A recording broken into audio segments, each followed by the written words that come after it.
Today's episode is brought to you by the Vegas Beer Guys. The Everything Sequel podcast contains explicit language, and I will not go to my room. Floor. Joining us today is Tom Stewart of Lonesome Whistle Productions. Go ahead, Tom. Jamaican, European. You got it in there. I got it in there. I didn't talk about the latent racism of Rocky Balboa. Yeah. That is at least acknowledged as latent racism. All right. To step up from talking about urban blight. Ooh, Yeah. all those horrible Reaganite terms. Awful. Oof. So, ladies and gentlemen, we are here to pitch sequels to the Rocky series. But, Tom, we have some news first, don't we? Oh, yeah. There's some Well, we have two different kinds of news. We have pitch a sequel related news and Sylvester Stallone breaking news. Just to go with the... We'll travel back one series, right? Yes. Yes. So in pitch a sequel related news, we had a listener, Keith Langford. Yes. Who got in touch with us on Facebook. He also suggested some future series ideas, which, to quote Emperor Palpatine, we are following with great interest. We won't say any more about that. We like to keep our choices a surprise. But Keith, thank you very much for that, and we're looking into it. I love this. I love this pitch idea. But Keith has also given us an alternative pitch to the Planet of the Apes series. I have to say, I'm very jealous of this pitch. Yeah, of course you are. It's both in the brevity, the idea, and the title. We both acknowledge that we came up short with our titles. Yeah. You had a title that you came up with in the shower and then forgot. Yes. So you didn't even really have your first choice title, and you know, through peer review, I realized my title was not that great either. But Keith has a pitch here, and I'll just read the message that he sent verbatim because please, he's absolutely nailed it. Mini pitch. First of all, I love the idea. This is not part of the message. First of all, I love the idea that Keith is nice enough to suggest that our way of pitching is the norm. Right. That this is the miniature version of the pitch. Whereas what he's written is closer in length to what a pitch would actually be. So thank you for that, Keith. You're very generous. So here's the title. When Planets of the Apes Collide. That's amazing. That's so good. And it gets better. The explosion at the end of Beneath the Planet of the Apes doesn't destroy the planet, but actually sends it into the universe of Burton's reboot. And only the team of Dr. Zaius and Mark Wahlberg can merge these two worlds together into one where apes evolved from men who evolved from apes. Come on. That's astonishing. That's Keith. Great. Yeah. You took advantage of our weakness. You found our Achilles heel. Achilles heels, multiple heels. No, that's excellent. So I think I'm going to add that to the poll. I was going to say we should.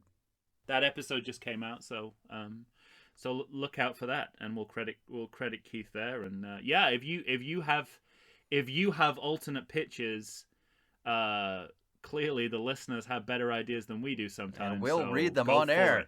Yeah. We got your back. And so there was you have some Stallone news though. Yeah, there was a news story this week that I saw. I say news story. It was a misunderstanding on Twitter, which I guess counts for a news story these days. He photographed himself for Twitter or Instagram, maybe both, wearing a cap that said Q, and immediately, the con heads on Twitter were sort of claiming that Stallone was revealing his allegiance to the QAnon cult. QAnon? Well, we know he is a vociferous supporter of Donald Trump, so, I think people made the logic leap there, which is, not too crazy. But he responded almost immediately by saying, yeah, relax. This sounds like I'm paraphrasing. This is pretty much what he says. Like, hey, relax, guys, okay? This.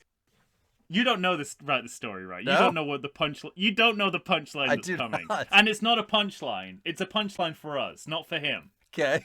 Like all the best Stallone gags. Yeah, right. He is unaware. But of he has how no funny idea what that he's it's a saying joke. is. Right. He said, "Relax. The Q stands for the name of the boat I'm on. What do you think the boat is called?" Wait. And it's relevant to sequels. That's why I'm bringing it up. James Bond? Is he the new James Bond? You are closer than you know. And yet further away than you think. It is James Bond.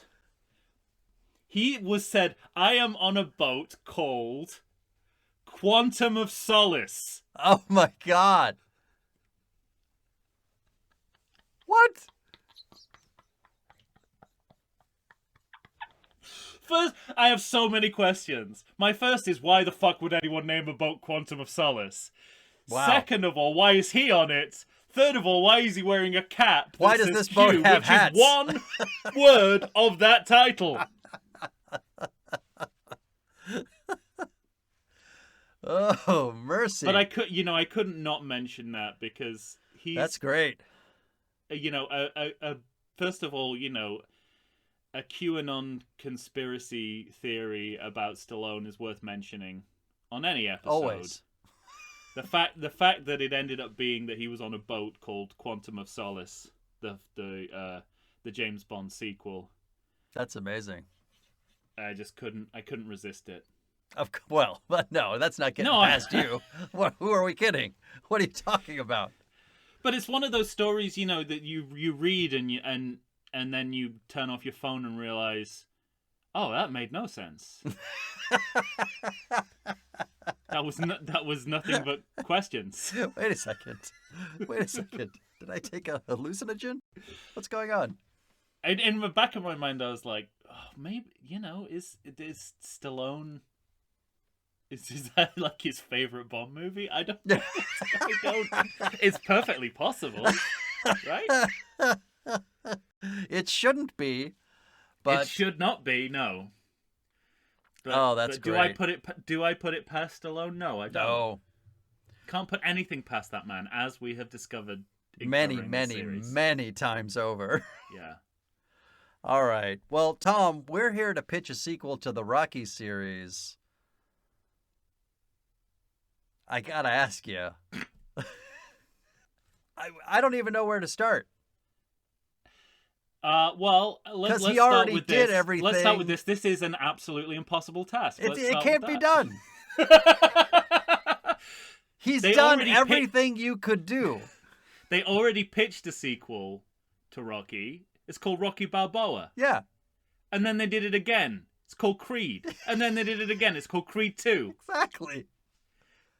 There is no angle of continuation in this series that has not yet been explored. Such to the point that I haven't even finished. You haven't done a pitch? Yeah.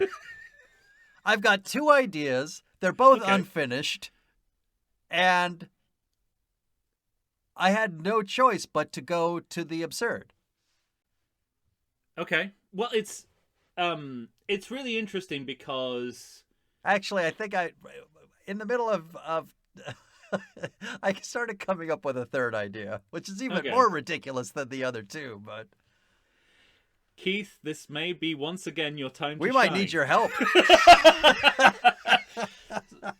So I think quality is a huge factor here because it's not just that every avenue has already been explored. It's the fact that it's been done with a high degree of success. Yeah. Because you don't want to disrupt that reality. Mm-hmm. in the same way that, pretty much every other series we've done, I'm like, fuck continuity, and it's like if I don't like something, it'll go. Sure. This feels like sacred.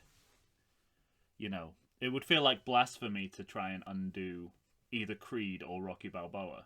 Right. So I had to try to come up. That's with why pitch. one of my ideas was to set it in heaven.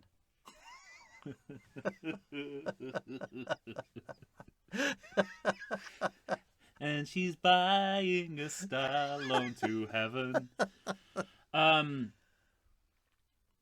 Yeah, so I had to come up with something that would neither disrupt Rocky Balboa nor Creed, which is a tall order. Yeah. And we have our time machine. It doesn't really help us here, though. Unless it's an actual time machine in world. Right. That could go back and change some... Oh, yeah. Is that what you got? You actually have a time machine? I think there's the smallest sliver of an idea. But like you said, the only problem with that idea is it may try to fix things from Rocky V, but it could fuck things up for Rocky Balboa. We also have to remember this is a series where brain damage is optional. Correct. It's you can start a film by ignoring one of the major plot points of the series. Sure. Also a timeline that makes no literal sense. So if you can fudge,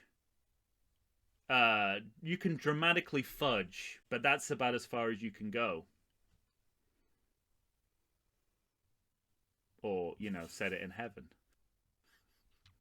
Well, so that idea was Rocky Balboa dies, and he just keeps having fights with Apollo Creed.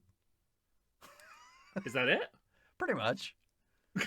Okay, so that's idea what. So as you could tell, it's the least of all the ideas. So do you prefer one of these ideas over the other? Not really. Okay, let's pretend you prefer one of these ideas over the other. Let's save that. Is there one you want to expound upon in more detail than he goes, he dies and has a fight? Yes. Okay. I mean, I have a couple. Okay, let's have the other short one then. Is there another short one? See, I won't know until I start talking. What? I won't know how long or short it's going to be until I start talking. Okay, you got the Stallone Tourette's is what you got there. Yeah. Well, I mean, you have a definitive story? Did you come up with something? Yeah. It's like, what, am I doing a podcast with Lady Chew now? You did not prepare. That's what it sounds like. Or you over-prepared, and now you have nothing. I went down too many lanes. Yeah. Too many exits on the time highway or motorway from Planet of the Apes. Okay, well, let's hear another one of your ideas, then I'll do an idea, and then you can do an idea. All right. So I had an idea for Rocky VI. Okay. Which happens between Rocky V and Rocky Balboa. Oh, okay. I was like, I hate to break... I know you've struggled with this, but I do want to tell you there is a Rocky VI in existence. It reminds me of a joke that one of my friends, Pete Faulkner, who was a stand-up comedian, told that the original title for Shakespeare's Henry VI was Henry Balboa. Which I think is great. That's amazing.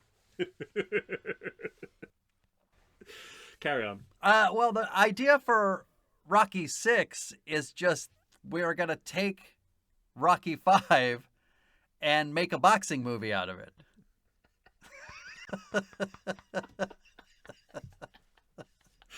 Wait. So, has Rocky V happened? Or... Yes. Right. Rocky V has happened. The street brawl has happened. And now Tommy Gunn wants Sylvester Stallone. I already hate it. I know, it's terrible. I'm out. It's fucking awful. Unless he joins the circus. What if he, I'm in the out. middle of it, has to announce that he has HIV? Timely. Oh, that's real? Yeah, Tommy Morrison actually, he contracted HIV. Oh. I feel slightly less good about what I've said about him, but not enough to make me want to say more positive things in the future. I Does understand. that make me a bad person? I understand. Makes perfect sense.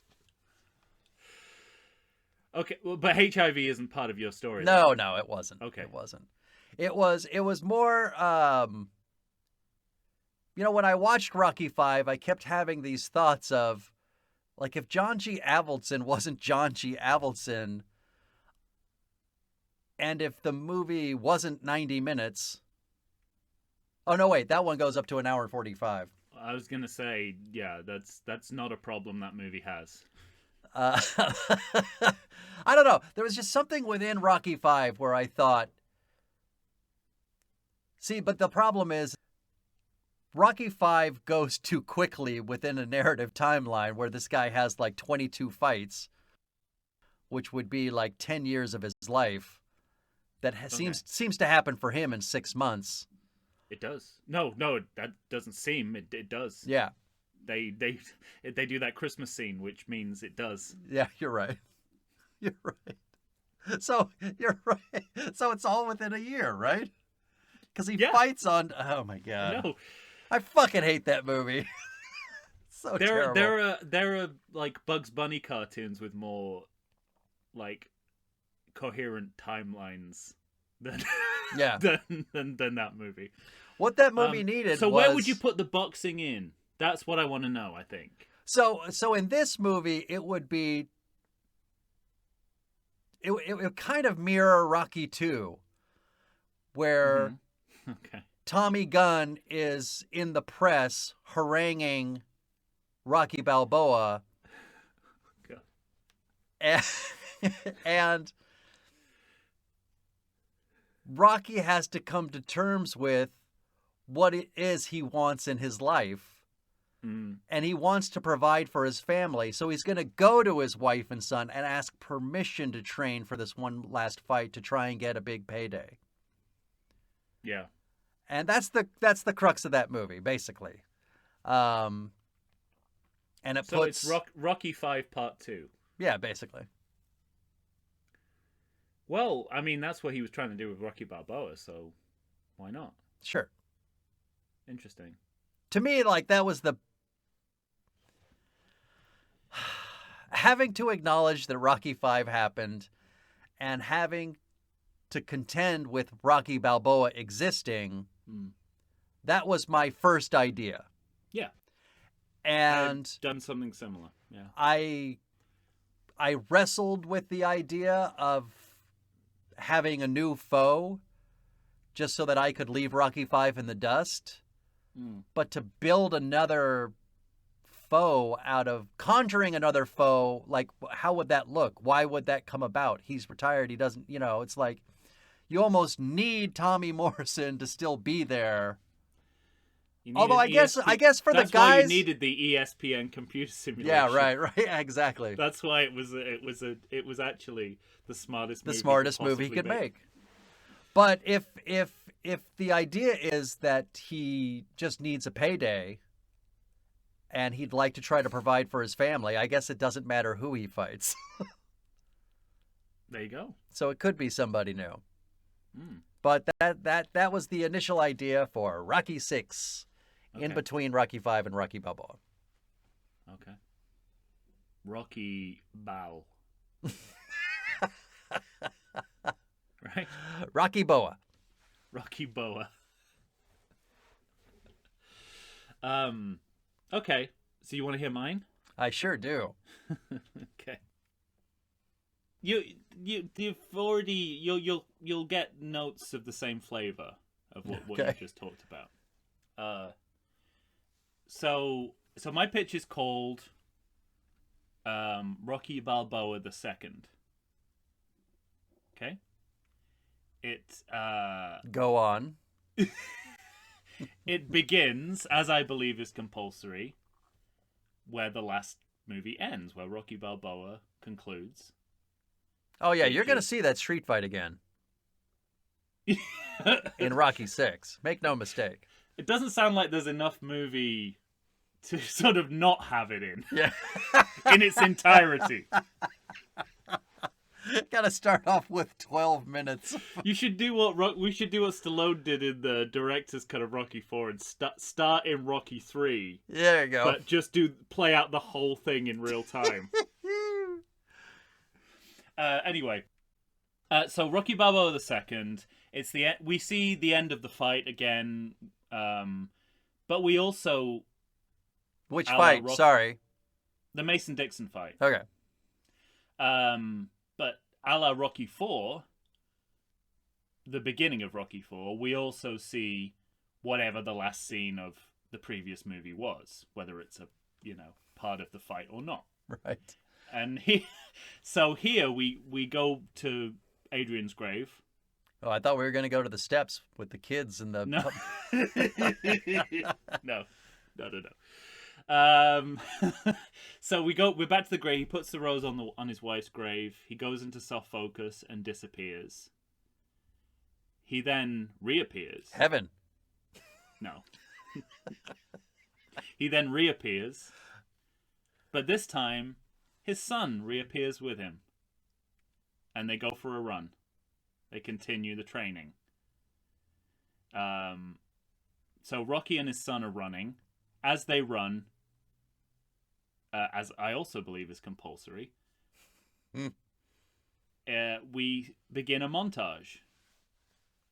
But the montage is not a fight montage. It's the building of a family business empire. So we have we see the franchising of Adrian's restaurants. Okay. Which we know is Planet Hollywood in Stallone world. We have Rocky hosting a series of senior citizen workout DVDs. Nice. The franchising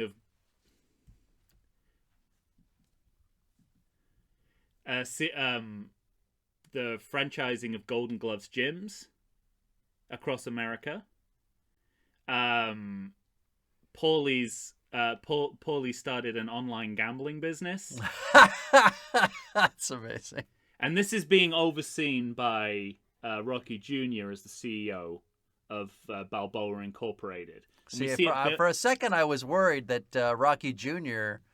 was going to start training to be a fighter in his early to mid 30s. Right, that's what you think is going to happen. But actually, they start a business empire based on the Rocky Balboa brand, basically. All right. All these different facets of the company. And in the first of two Orson Welles references in this montage, secret smart guy, we see a map of America with the ripple waves of the Balboa Empire fluctuating as in Citizen at the beginning of Citizen Kane.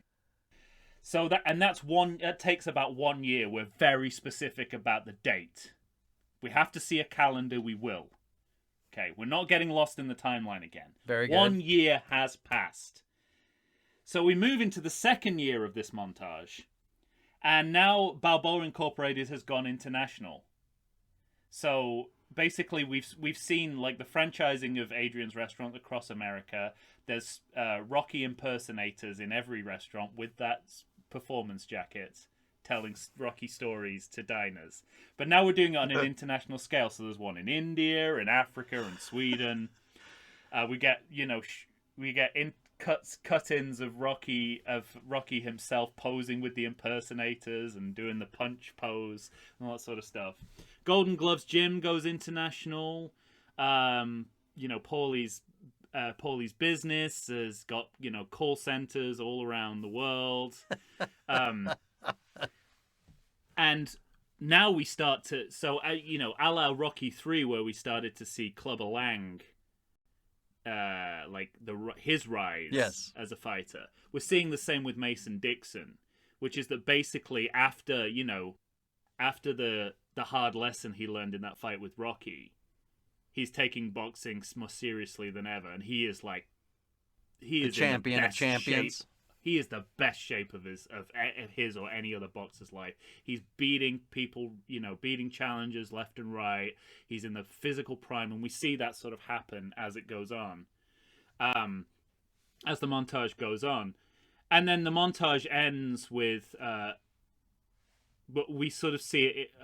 The second allusion to Orson Welles is that we see, like, every day Rocky and his son get together to have breakfast. And as they get wealthier and move up to swankier surroundings, Icon status. Yeah, the breakfast table gets longer and longer until they can barely hear each other talking to each other, a la the marriage sequence from Citizen Kane. So at the end, could you pass the salt? At the end of the end of the montage, 2 years has passed. Balboa Incorporated has gone international, and we get a spinning newspaper that says rumors. Spinning newspaper. Yeah, Balboa Incorporated to go public. Okay, and then Paulie has him sign a letter. just don't anticipate it. Okay, you're not you're so close. So. Our movie begins, like we're about to, Our movie begins. Our movie Rocky begins Jr. 40 minutes ago.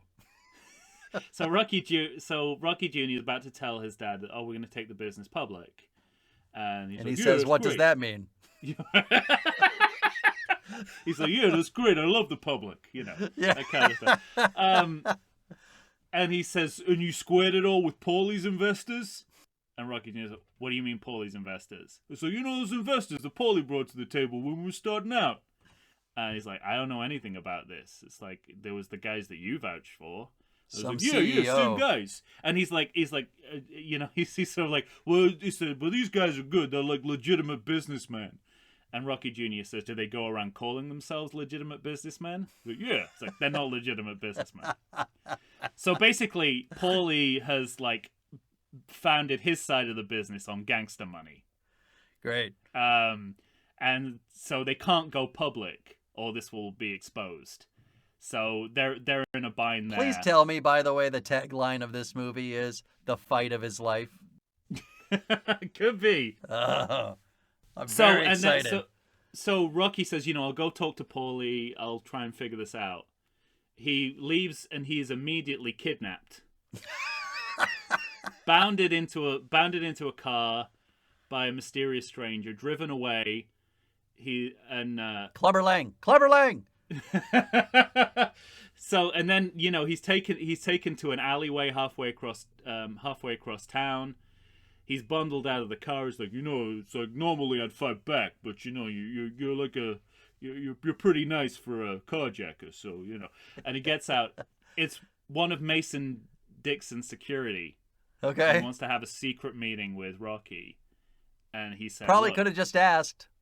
Right, but it's not as interesting. And so he gets to so they have a meeting. Mason Dixon says, look, I thought after I defeated you in the ring, I'd start to become popular. People would start to like me. People hate me more than ever. It's like the better I get, the more people dislike me. It's like you have to tell the public what you told me in private after that fight about how I'm I'm a rightful champ and all that sort of stuff. And he's like, whoa, it's like, yeah, I'll do like a press release. It's like, no, it has to look like real. So we're going to have to stage something. It's like, what about I come into one of your press conferences, challenge you to a fight, and you tell everyone what you told me in the ring. So that's the only way it's going to look real, and that people will start to like me. and he's like, I don't want to do that. We got this press conference. We're going public. I don't want to take the I don't want to like take the sheen off that, you know, and my, ruin my son's day. And Mason's like, there are guys holding up "Stop Senior Citizen Abuse" at my games. Okay, we have to do something about this. People hate me more than ever since I beat you up. So he's like, okay, we'll figure out something. We'll do this. And it's like, but like, it's like I can't back away. If you challenge me to a fight, I've got to fight you. And it's like, well, you know what happened when the boxing all the backlash the boxing commission got the last time they gave you a license. They're never going to do that again. Mm-hmm. They had to change their entire makeup. People got fired. This and it's is like, great. okay. Yeah. And he's like, okay, we'll go along with it. He gets back, And surprise! They drop him back at the building, and he's immediately kidnapped again by Paulie. And Paulie he's like, oh, this is turning into a bad area. Twice in one day. It's like, I've been carjacked twice in one day. And Paulie sort of says to him, he says, he says, Paulie's like, my sources tell me that the company's going to go public. And Rocky says, yeah, my sources told me it was going to go public too. It's like, who are your sources? The CEO. He just told me in his office. So, and Paulie's like, we got this gangster connection. We got it. It's like, we got to do something about it. He said, I already talked to them. And this is it's like, hands them a piece of paper. It's like, this is what they want in order to buy them out. And then he's like, Rock, I know you don't see so good, but just remember, what you think is the number on that paper is the number on that paper. So they're like, well, it's like we don't have this kind of cash flow. Like we don't have this money, especially if we're gonna go public. How are we gonna give these gangsters, pay them off so we can go public?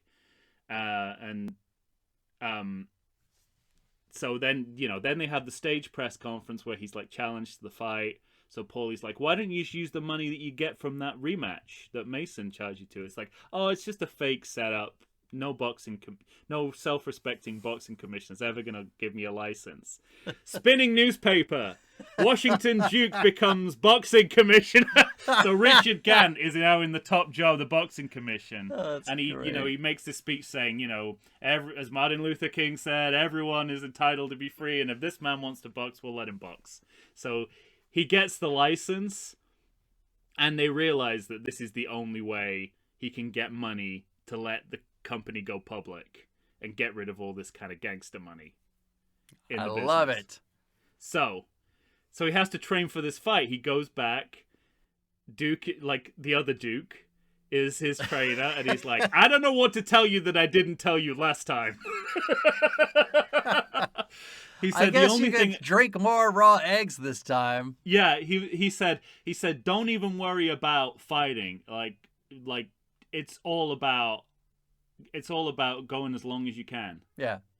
So it's like we're gonna work solely on stamina. So his like training montage is based like solely on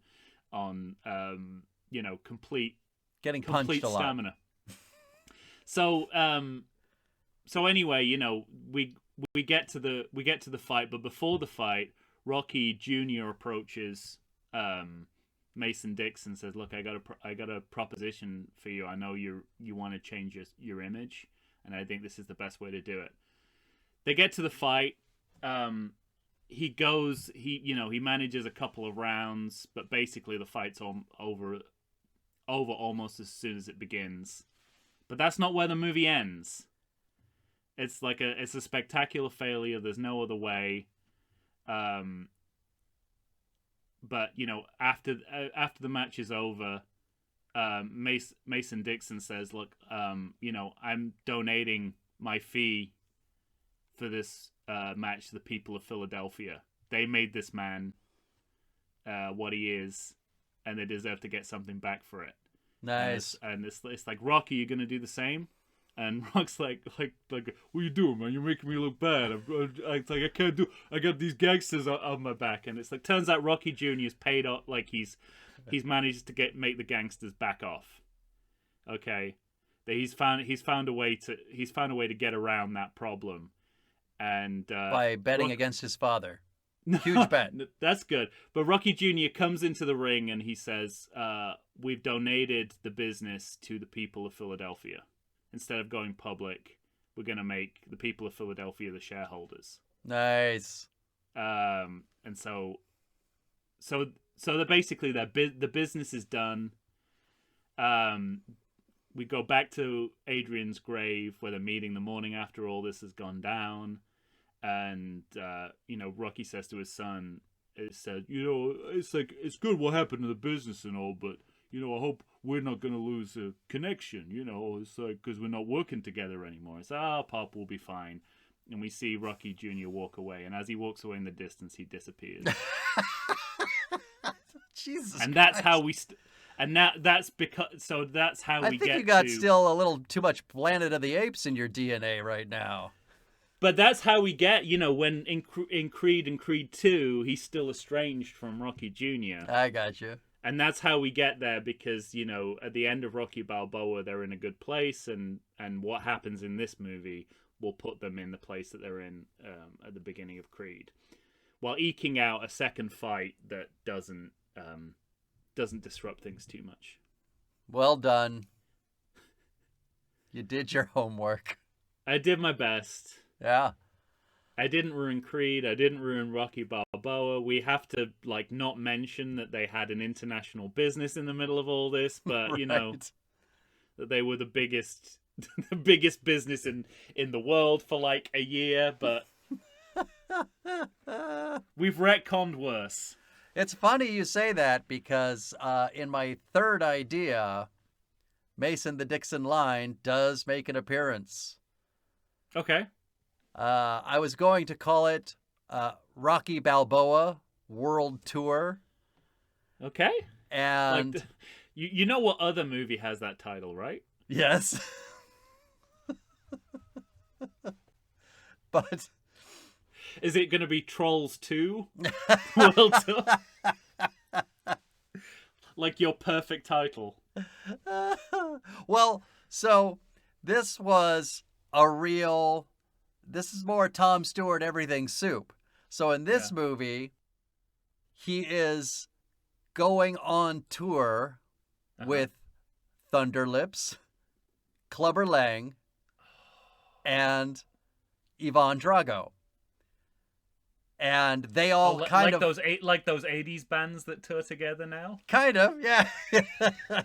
And like when Duran Duran and Heaven 17 go out on tour. They are traveling America and traveling the world, putting on shows of wrestling and boxing, and each one fights each other. Certain nights it might even see Drago versus Clubber Lang.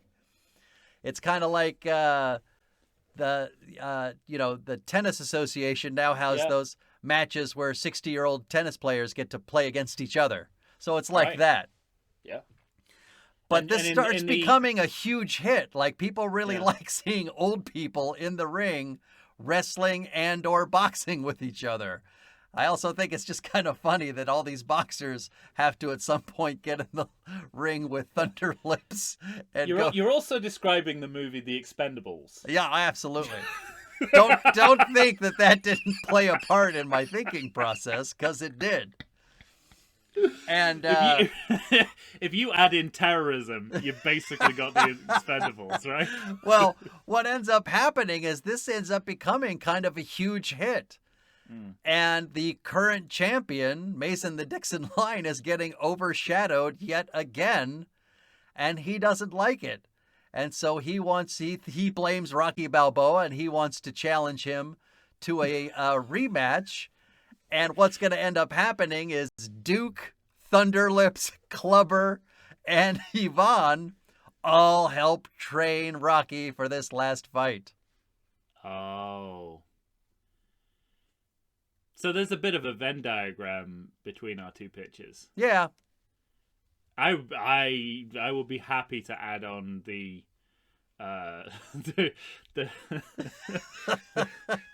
heroes of 80s cinema tour bus. Right?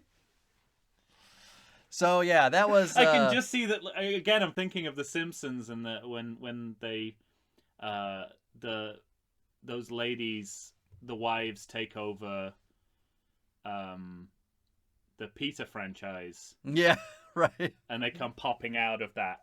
They come as like, yes, Helen, and that's how I imagine they're introduced. That's great. And isn't there an episode with Mr. T where he's performing in Bronson, Missouri. So again, Mm-hmm. I think you've got some Simpsons overlap in your pitch. Well, Oh, okay. that was Rocky Balboa World tour World Tour. with or without trolls. Trolls 2. Okay. So you Well, could, yeah, you could pick which one you like best. Kind of like World Tour, but yeah. it's very silly. It's not as silly as you seem. Like there's I think if you merged Magic Mike and the Expendables, Right? Yeah, exactly. right? I mean, actually, now thinking about it, those are exactly the same movie. There's actually much merging going on there, is there? That's just simply Oh, that's great. simply the same movie.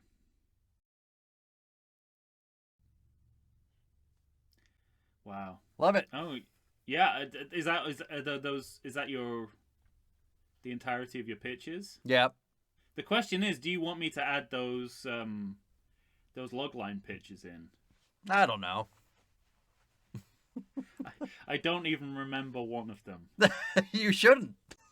So One of them was Rocky Balboa Goes to Heaven. I remember that you added 10 minutes to the end of Rocky 5. Yes. Um, And the And what other, was the yeah, middle the other one? one was Rocky 6. which is Rocky Goes to... Oh, no, right, was it Rocky Goes to Heaven Yeah. and... And Rocky Fights. 6. Okay. Rocky dies, and he's trained in heaven by Mickey to battle Apollo Creed in heaven.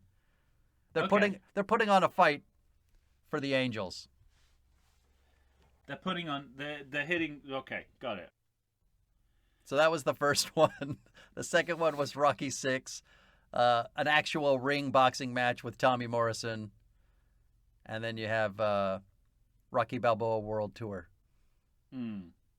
which I think is the one I like the most. Oh, yeah. I mean, I think that's got mileage. It's like got that sort of late era band getting back together. Yeah, it's just ridiculous enough.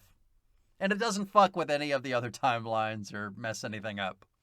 Because it takes No, place after Rocky Balboa. Well, it's a lot easier to believe. It's a lot easier to believe that than